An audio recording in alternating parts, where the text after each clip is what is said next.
Welcome to Leveraging Success, where faith, business, and legacy meet. I'm Jeff Gerhardt. Today, I'm sitting down with Stephen Neuner, co-founder of Superpowers. He's an author, coach, family leader, and one of the most kingdom-minded entrepreneurs I know.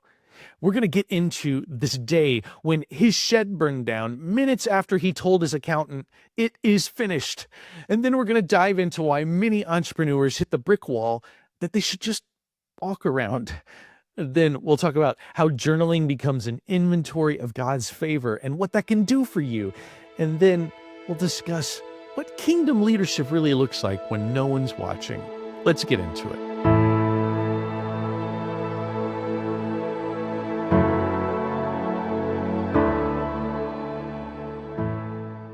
Hey, Stephen, thanks for being with us. Man, this is a retake on a great conversation we had last time. But the last time we were sitting here together, I thought your barn burned down, but that's not what happened. What burned down? How did that go down? Yeah, so it was a shed. It's funny, you're not the only person thought it was a barn. It's but it looks like our barn, but it's half a barn. It's a shed, our equipment shed. And I guess the funny story behind it, or not so funny, it's funny in hindsight, is we had just finished rebuilding the shed. So literally, we bought the place. I call it the Widowmaker, and my friend Dean, who had built it, who lived here before, he built it himself, and it was made out of like logs on the property, and it leaned, and it was like, and I was always afraid I was gonna have to call one of our team members' spouses and be like, "Hey, your husband died today trying to get the mower out of the shed." And so anyway, we deliberated on it. I almost built something like state of the art, first class, with the equipment shop and everything else, but I just kept, I didn't have peace every time we tried to put it somewhere on the property or where we want to do it. Wasn't quite right. I didn't feel like I had peace, and I remembered something about, bigger building bigger barns, and so anyway, I There's just a decided, story "Hey, about that. we're just gonna steward this thing, and instead of building a bigger barn, we're gonna rebuild it in a way that I feel like is good stewardship and, good stewardship of our guys' health and lives." And so we rebuilt it, and it's beautiful, came out wonderful. A guy named John built it. It's just incredible work. And, it took a while, and then it happened really quick. And then once we had it really quick, it just so happened it timed, in alignment with, a meeting with our, financial person who does a lot of advising for us.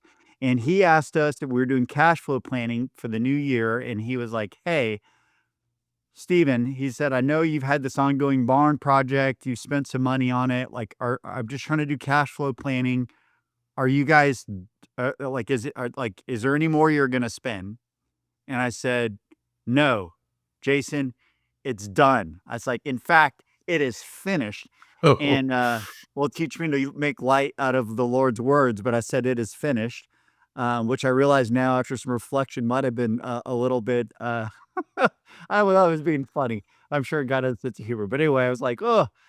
So anyway, it was the final thing on the final call. Those are my last words to him. And then there was screaming outside. And the screaming outside, I ran to the window of the barn. I looked out, and it was, they were looking towards the shed. So I ran to the other side of the barn, looked out that window, and it was up in flames. I mean, I saw smoke going. Corey was downstairs in the barn, my wife, and so I literally jumped down the stairs, barely even touched the stairs, she said, and I ran to the barn, and it was just so hot.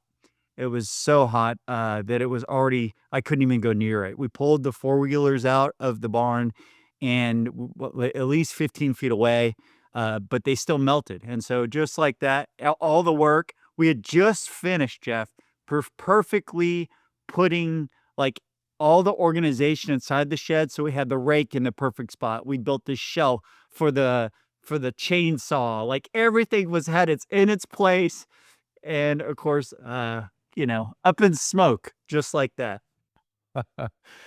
well, so what's next? I mean, what's the plan? Are you guys going to rebuild it? Are you going to go with another mode? What are you going to do?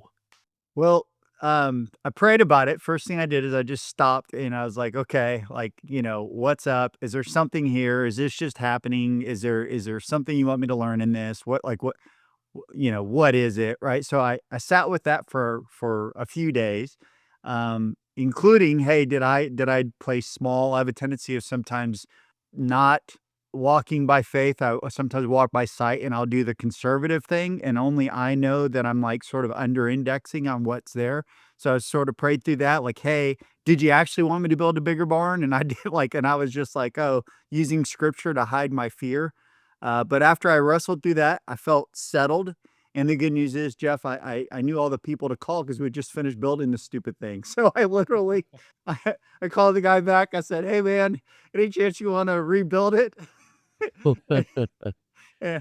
And so anyway, John, in fact, they're rebuilding it right now outside. So if any screaming happens, I will not be saying it is finished. It is in the works, and they're, they're 80% done because there was nothing to design, nothing. They're rebuilding it, and so yeah, it's in the works. Mm. When things don't go the way that we plan, there's all sorts of questions on, God, where were you? Where are you? And I find in myself that my flex is, okay, I got to take care of this right now. But to miss the moments of what could I be learning? What's Mm. the upgrade? To lean into a James 1 mindset of there's something to count joyful here. There's something that God, you've got for me. How do you handle that? How do you process that in your best moments when it's just not going well? Because all of our stories have those moments, but as far as I know, you've come in your journey of following the Lord, you've only received growth because you processed it for the upgrade. Uh, what do you do when things are going wrong in your best self to count it joy and grow? Yeah, well, I mean, I can specifically speak to this one, and I think it's probably a little bit different in every time. And I'd love to say that I have some sort of, clear path. I think there's a loose set of things that happen. And if I was to slow down the game footage in this specific situation, our farmhand's one of my best friends from when I was a kid. We reconnected. God brought us back together, and he now works out here as our farm manager. And he's the one that put the mower inside the shed, and they think that the mower was hot, and that's what started the fire. And so he felt terrible, right? And so he was like, "Oh, he's like, man, I know better. I can't believe." And I was just like, man, like, I'm praising God first and foremost, like, that it's you, because we used to have a farmhand that I would have wanted to choke him out because I felt like he was always doing stuff like this, and you are the most like, I know you love Corey and I know, you love Corey and and you're always looking out for us and trying to do good by us, and so, like, it never even crossed my mind. It's like, if you could do it, I sure as heck would have done it, right? So it's like that. And then the second thing, I was like, hey, because of honestly some of the things that are happening right now, all these other things that are going on in our life, I think we have a choice. And so I'm in fact glad you're bringing it up right now because like I told him, I was like, every from this moment out, we have a choice. And like, are we just going to praise God when things are good and they're up and to the right, or do we praise Him in all things? And so I said, like, every single person, firefighter, insurance inspector, every person that comes through here, we have a chance to opportunity to glorify God in this. And I have no doubt, um, and he's a believer too. I was like, well, there's no doubt that it will be so like we'll look back someday. We don't know it now, but it will be like that was the most amazing thing, right? And so just it's like recognizing that I guess that there's a phase of the choice. What is the choice? Thankfully, I had been prompted and reminded of that because of a podcast that I was on, and someone was sharing some really hard stuff they were going through, and it was like had been through, and I was like, man, we so want to applaud when things are up and to the right. It's really, really refreshing to see people that will praise God in the fire, right? And so, so I just had that reminder. I was reminded of that, and so we've been able to walk that out. And cool thing is, uh, I met an incredible man who came out and he did the forensic fire inspection, and he ended up sharing his testimony. I'm pretty sure he was here to evangelize me.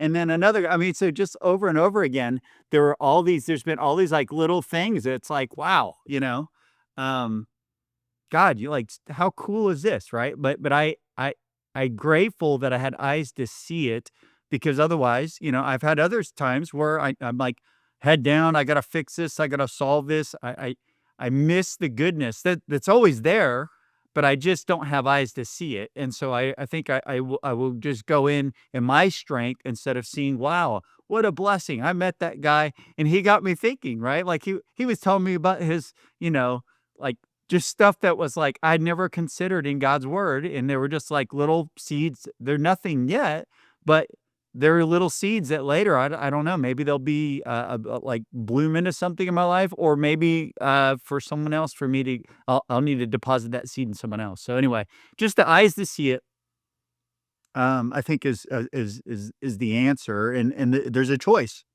Stephen, I want to acknowledge you for the vision setting that you did for your family and team. As a leader, we are the thermostats for the whole team.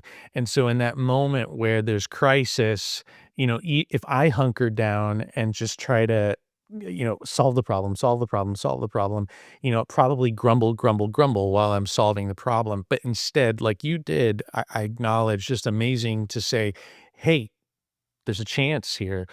There is a vision with which we're going to bless everybody that comes through here now. And now all of a sudden, the team, and family included, are grabbing onto that rope with you and saying, yes, actually, we're going to make lemonade out of this. And so why look at everything like it's all a big problem? I read this. I'm reading this in a book right now. By the way, quick book plug. Yeah, The come on. King is Coming by Okay. John Bevere. Fantastic book. Okay. I read this morning. I'm going through it chapter by chapter with a group of guys. The book this morning in chapter 7 said this in summary, that all suffering, if we do not become bitter, can lead to intimacy with God. And it's a bit counterintuitive because the sort of like the bad thing that happened, okay, maybe I could resist bitterness, but Lord, do you really mean that my pain and suffering could lead to a deeper love with you, a deeper relationship with you? So I've been sitting in that all day long, thinking about places where I have in the past suffered, and how did I process that? What was, let's say, my bitterness quotient on that situation? And how much am I carrying and suffering right now? And Hmm. what would it be like if I was not just surviving it? Maybe I am good at perhaps holding out the bitterness, but instead of just surviving it, saying, Lord, I love you more through this, and I realize how much you love me more. So there's just a chance for an upgrade there. I love that. And what resonates really deeply with me in this is that uh, if I look at almost any, like all the ways that I see God, I feel like working through me, it's actually redemptive suffering. It's suffering that I experience as a non-Christ follower, and some even as a Christ follower, but like so much of my life before Christ was just was just death and destruction, right? I mean, not literally death, but death. I was not alive. Uh, I was super selfish. I mean, everything about me was just destructive. I was locked arms with the devil, kill, steal, and destroy.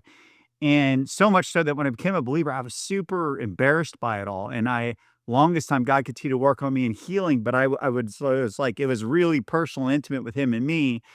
And I was always afraid to share these really embarrassing things I was embarrassed of. I didn't even recognize that person anymore. I'm not that person anymore, but I was also embarrassed to share it. And so it's so weird because I feel like my greatest ministry now, like God finally pushed me and nudged me to start being more open about my past and sharing that. And now it's really wild because it's like I see all these incredible things He's doing with that. And when I think about it, it's really redemptive suffering. It's suffering. I had a huge down payment, this bank account that I had really built up of all kinds of self-inflicted suffering. Sorry, my hand's not in the screen here. It's really, 10 miles deep. I was deep on it and wide. And so just seeing Him continuously transform that, um, is redeeming it. And so just like, I love that metaphor, really beautiful. And yeah, thankfully I'm still a work in progress. So I'm still that I don't put as much in the tank as I used to, but I still make little deposits here and there as much as I'd like them to be all on the other side of the ledger. Mm.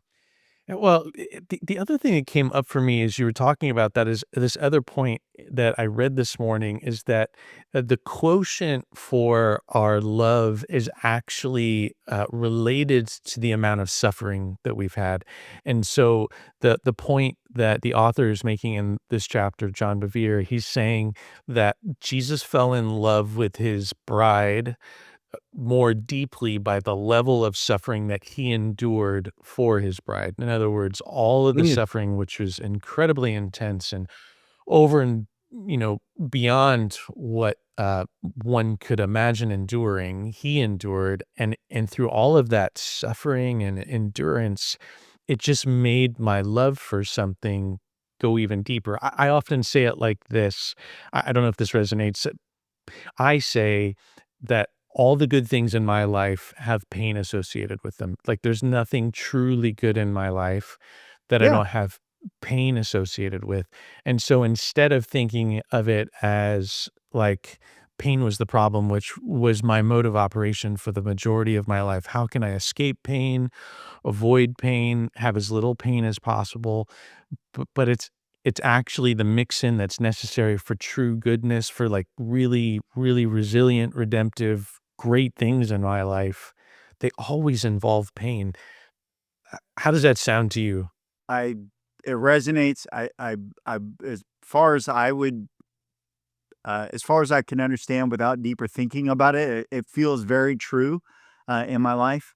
And I think in just watching a lot of people's lives in general, I think that that seems to be true.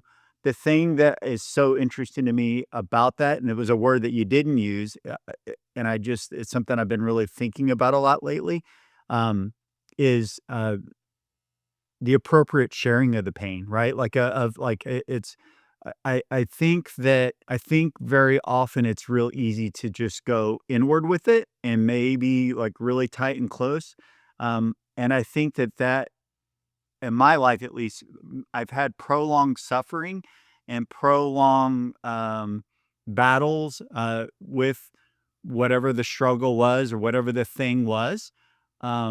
Yes, it was increasing my love. Yes, it was drawing me closer and deeper. I also at times think I over-indexed on it because I wasn't willing to get help or share or like, be open and honest and appropriately in the right community. Mm. Yeah, thank you for saying that. My growth edge is around speaking about where I've made mistakes, where I'm imperfect, trying to look good, feel good, be right, be in Mhm. control all the time.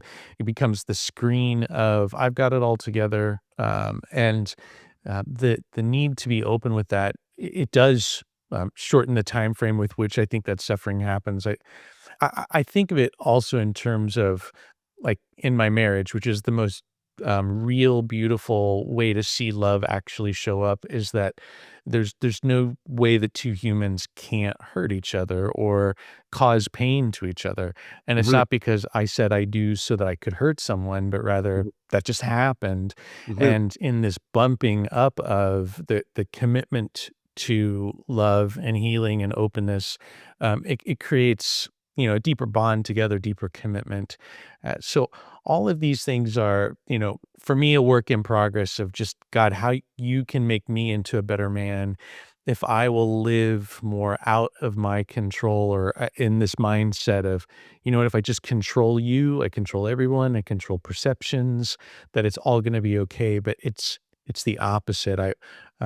So I'm playing with that a lot of, like, the amount of suffering, the amount of control, the imagination of the amount of control that I've got, and just how they can absolutely rob me of peace. Yes. And hard things always have that, need for understanding there's difficulty associated with it. You get to coach all sorts of entrepreneurs. Mhm. All that you are involved with is what you started as you and Corey built your business, had a lot of success, went through ups and downs, unexpected moments through the financial crisis. I know that you've told me before about your challenge there in the moment that Obamacare showed up, and you've been in these, high and low moments. Mhm. How, how do you think that entrepreneurs get in their own way in this process of being able to really live an entrepreneurial life because they've got the desire for it? Lots of people want to get out and start things. What does it take to be a success as an entrepreneur and really get out of your own way to really do what it what it's called for you to be an entrepreneur? Well, my mind went a couple of different places there, so I'll kind of we'll see. We'll fire the shotgun here and see what lands here, what birds get killed. I guess for me, one of the things I see in regards to people that are entrepreneurs, a common pattern I see, and it blocks success. I think oftentimes I see entrepreneurs that are so fixated on their vision, and trying to be like dead on it, that they're forcing a lot of things instead of instead of going with the flow. And so they're not they have this vision, they've crystallized it, they've done all this work and this thinking, and they want to achieve the vision, and they do a lot of times by brute force, without stopping to reflect as they're going to see where they're actually making progress, where they're actually finding favor, where they're actually smashing, they hit the wall, and instead of like, huh, okay, I'm hitting this wall, oftentimes it's like, and maybe it's a reflex of how much energy it takes to start something, when it seems crazy to everyone else around you and to forge your own path. But this like, I've hit the wall instead of like, huh, maybe that kind of hurt. Maybe I want to get stuck here. Oftentimes it's like, well, let's just hit it harder, right? And so I think that reflection is a really overlooked. It's paradoxical. It's, whether it's in our faith walk or in our business, or really, as believers, I think they're intertwined. There's no separation between the two. But the time to slow down and actually reflect, I think, is really, really crucial. And I think I just see so many entrepreneurs, they intellectually buy that, but to move that from here to like it's a heart thing, it's like, no, I've got to, and this is important. And I want to reflect and I want to observe what's going on, without my story about where this is leading and where I have to make it happen and where but just like just observing and seeing again where there's um, flow instead of just forcing everything. I think is one answer I have for entrepreneurs, where I spend most of my time. I'm with entrepreneurs that are trying to go to the next level. Um, in regards to your other part of the question, you framed it a little bit as like someone that was starting something. Is that right, Jeff? Yeah. Like, can you say a little bit more about it? Because I want to hyper target that for what you're looking for there. Yeah. So when we're starting things, we have all the hopes and beliefs for imagination that it's going to happen. And in this process, I remember when I first launched, by the way, little self acknowledgement. This is 10 years being an entrepreneur. I left corporate world 10 years ago. But the first 2 years, and Heather and I were at dinner on our date night last night looking through, just for fun, this is a little weird, but we were looking at our tax statements from those first 3 years and what our adjusted gross income was at that time, and we were looking at each other like, "How did we make it? How did we make that work?" And it was, just a severe drop off, from the corporate life to getting I'm something sure. started. And so for me, in the start of that, there were nights of staring to the ceiling, going, God, where are you? Have I made the biggest mistake of my life? Maybe I should have stayed back in my mind, back in Egypt. I should have never left. And so the persistence of moving forward, you were starting to talk about the way that we can, bump our heads and try to brute force through things. Mhm. I mean, and I had this aha moment through some coaching that I got that said that I was in my own way. I Mm. had a corporate brain trying to be an entrepreneur and the way that I was operating. And so I had to start thinking differently. So what I was getting to is at the start of something, the vision to get it going, the hopes for all that could be, what does it take for that entrepreneur to get flow, get moving, and get out of their own way in the process of trying to attain this? And I know there's no simple formula, so I don't mean to simplify this process, but I just have this feeling that you might have a few things that you could speak into there. Yeah. I mean, I obviously couldn't speak for everybody. I think everyone's a little bit different based on how our wiring is. I would say in general, I think that I think that it can't be overlooked of not just having a vision for what you're gonna be doing, but really how do you connect this back to today, right? Like, I think like right now we're wrapping up a book that we're writing called Unstuck and Alive, and it's about this idea of big P purpose, that everybody has this big purpose, this big vision, like what their life that they want. And a lot of people, it's at the top of Maslow's hierarchy. And someday, if you work hard enough, you can achieve all things and you can get it. It's just this massive trap, right? The people though that are most alive and most unstuck and are like they're literally, it's like, okay, yeah, okay, I kind of acknowledge I kind of have like some sort of but there are people that just live purposefully daily. So being able to connect whatever that bigger vision or that dream is to what do I need to do today, right? Based on what I've been resourced with, what I have around me, again, what favor I have, what favor I don't, like taking inventory, taking stock. And then really, I wasn't trying to knock brute force, but strategic brute force on the things that can move the needle. So you can find out, is that a brick wall or is that an opening, right? Or is it a faux wall, right? So maybe it's not brick, it's that faux brick. And we can bust through it pretty easy. So I think it's a big part of that, like, is that connecting it to what we need to do today. Um, the other one I think that gets is easy to overlook, and these are obviously for some people will seem very elementary, but I just also think I've met enough failed entrepreneurs, and I've been asked to invest in enough companies now that I'm just shocked, right? Like people will raise millions of dollars and they'll come to me with this thing, and I'm going to do this, and we're going to build this, and we're going here, and we've developed all this, and I can't help that I'm like shocked that they've never made contact with their client. So in the laboratory, and you mentioned Obamacare, like I'm not like I'm being political here, but okay, I got this idea for healthcare reform, but then here's how people respond day to day, right? The same thing's true in the business. Um, and that's why, well, in my mind, it failed, right? But the thing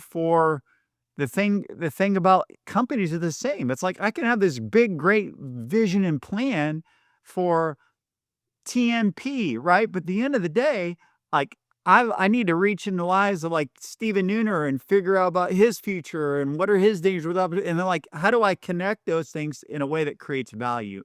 And I think too often it's so easy to get a little bit of momentum and disconnect from the people we're trying to help, or to have this vision in our mind's eye, but we don't have a really clear vision of like how that actually connects to the people we're trying to serve.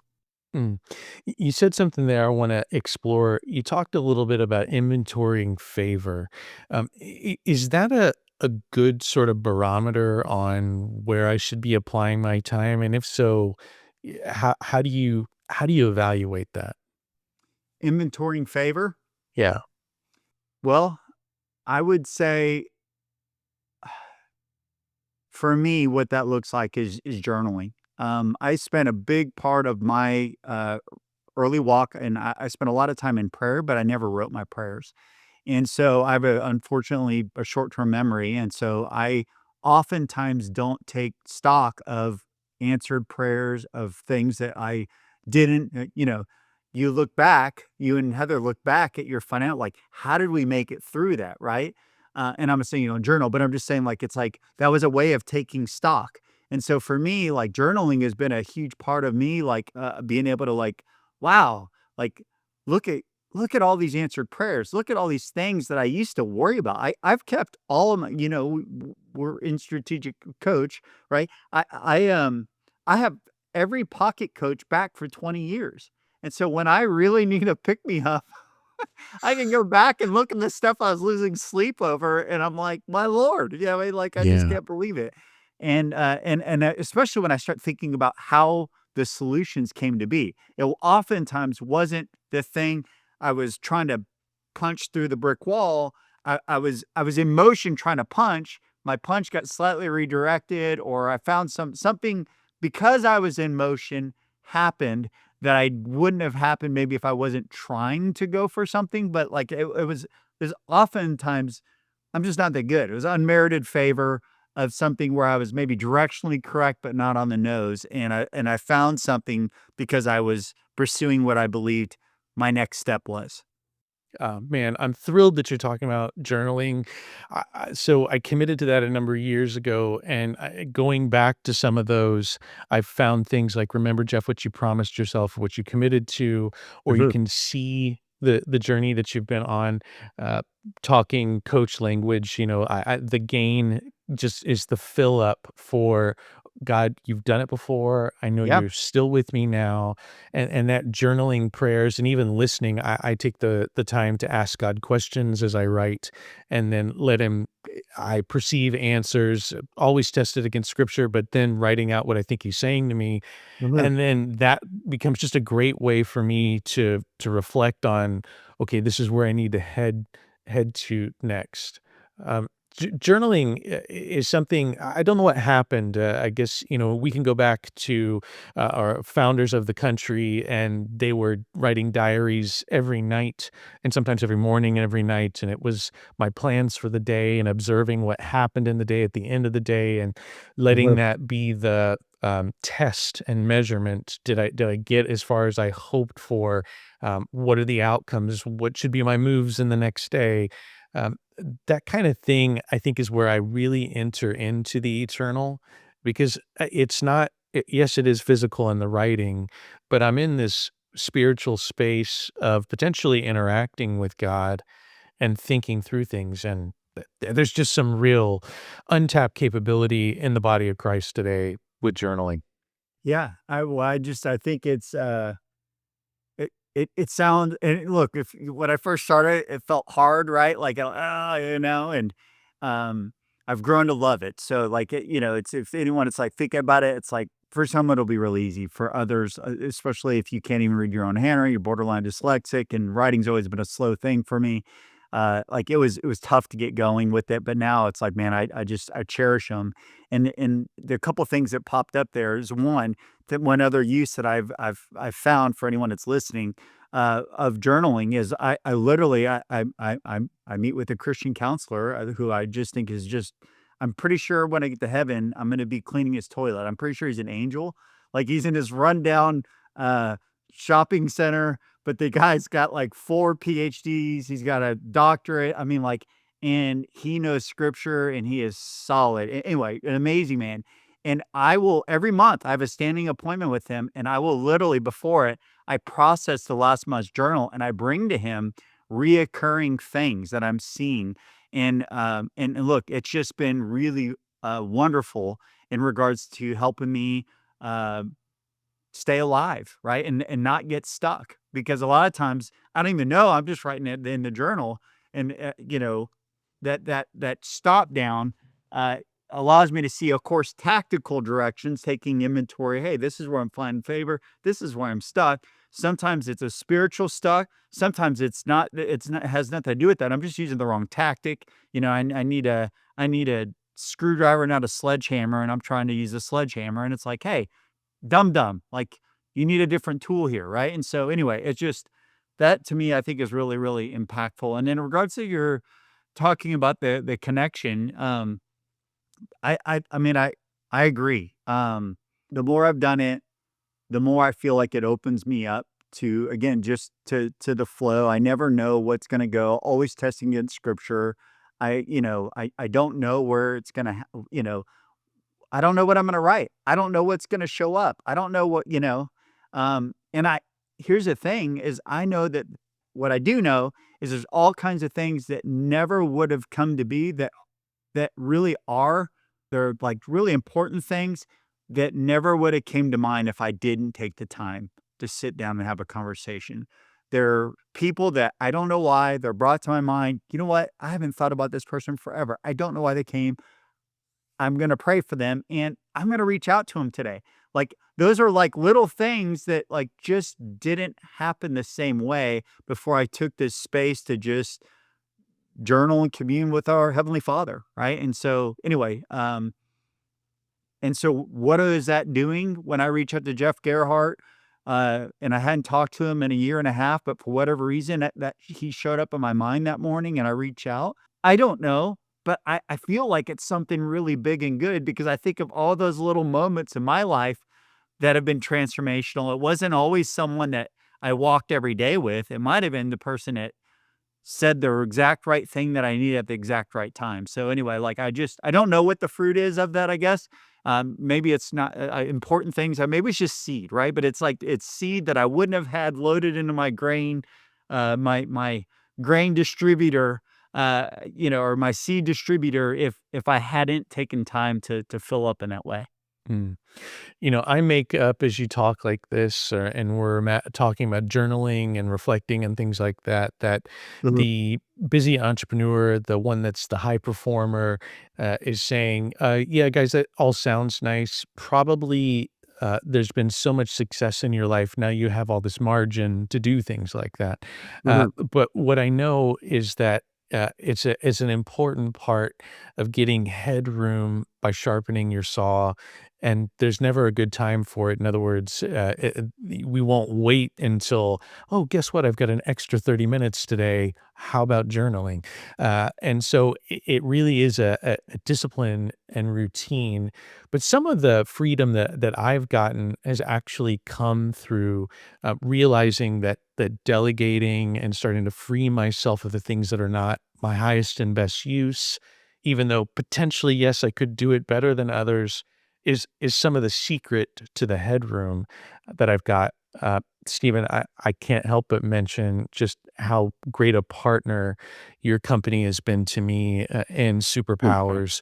Um, when entrepreneurs are getting overloaded, it's often my experience is that it's just being overcommitted without getting some other people around you that can support you.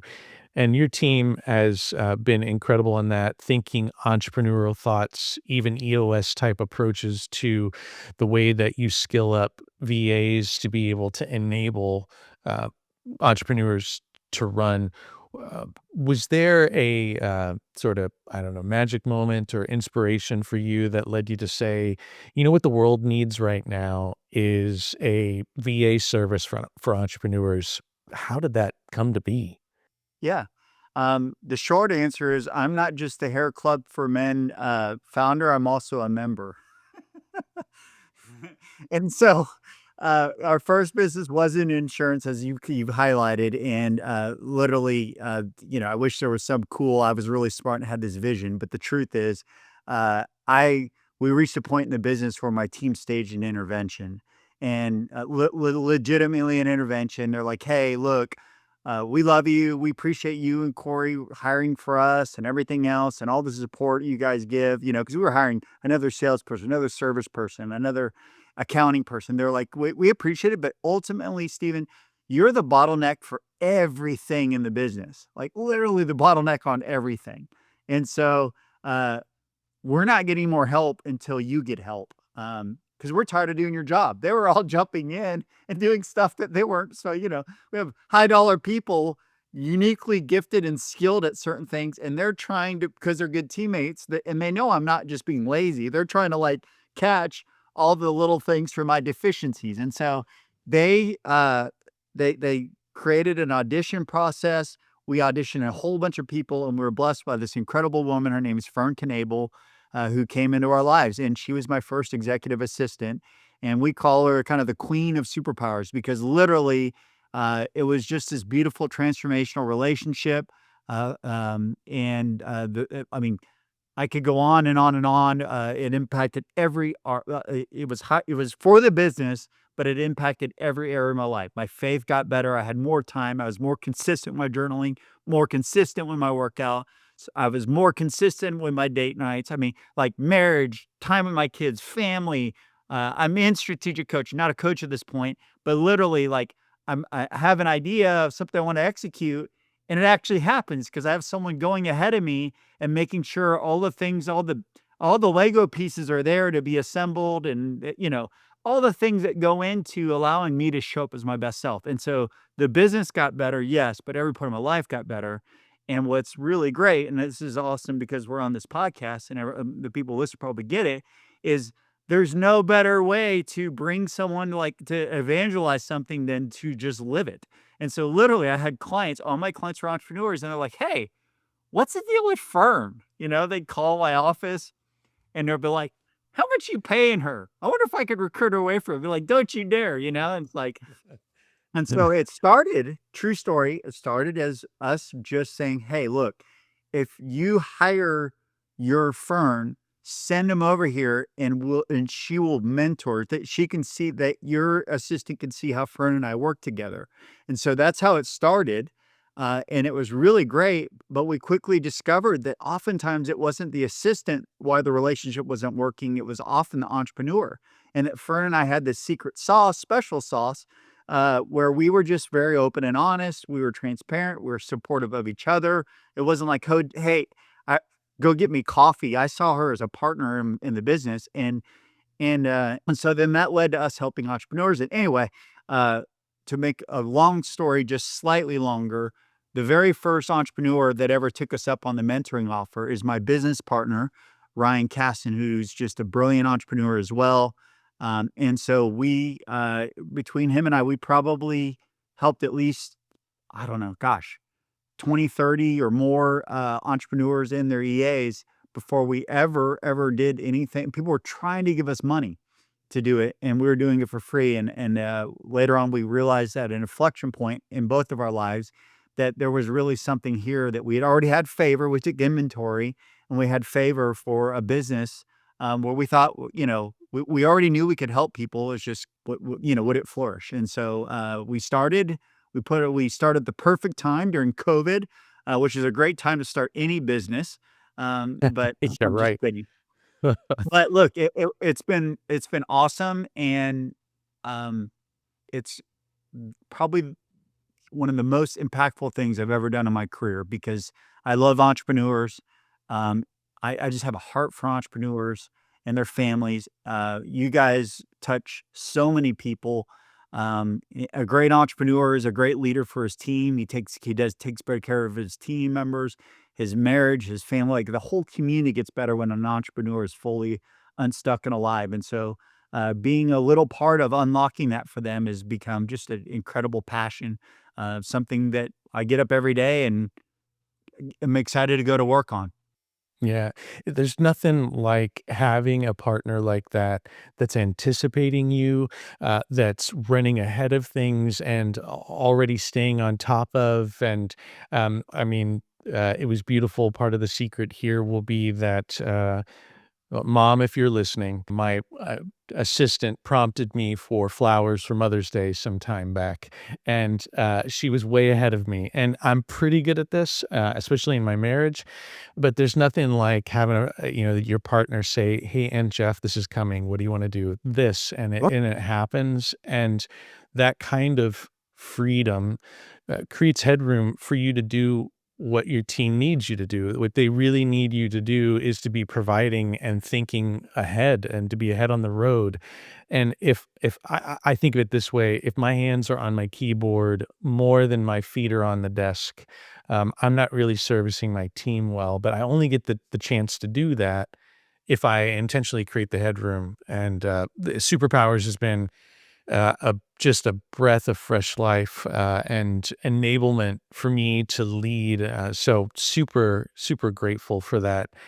Stephen, you and Corey have business lives that are rich, relationships that are rich. You have a family that's growing and entering new seasons with your daughter graduating high school and all that's happening there. Plus, on top of that, you get involved at the church level and the ministries level with people like Hope Women's Center that we love. And all of those collaborations and relationships, you stand out as a kingdom leader. What is your vision for kingdom leadership? And what does it take to really imagine yourself as deciding that I'm going to lead with intention in all forums, not just my business forum, but to really be thinking about all those forums? What's your vision for what it takes to be a kingdom leader? Man, first of all, what a compliment coming from you. So thank you for that. I appreciate that. What I would say, respectfully, like it's really nothing sexy. It's not. I mean, it's like no one's gonna put this on a T-shirt. But I think the number one thing for me is just um, how can I live with purpose for today? Lord, what do you have for me today? Right. And so, what's the biggest difference I can make today here with Jeff Gerhardt? Right. If that were true, or for this audience, if that were true, I know myself, I know my failures, my flaws, my baggage, my, patterns.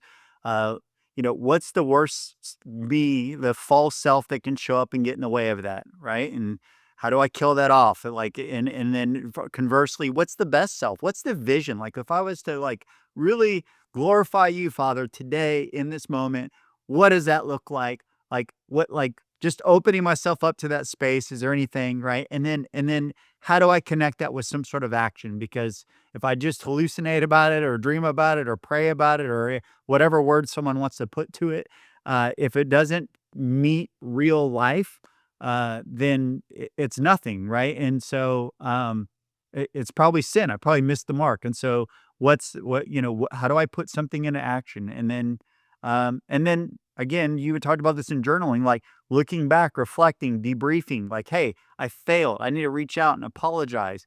Jeff, we got on the last podcast and I probably should have rescheduled it because everything was on fire, literally. And I was just trying to push through. I was trying to muscle the podcast because I hate last minute cancellations personally, and I didn't want to do it to you. But I knew deep down I probably should have done it. So anyway, it's just like that. Like time, if you do that over and over again, as you start reflecting on all the interactions you're going to have, known and unknown, throughout the day, um, something's gonna take root. Something's gonna grow. And so anyway, that's how I think of it. And so it shows up in a lot of different ways. You could call it kingdom leadership, but I'm just trying to be faithful, right? And like whatever's put in front of me.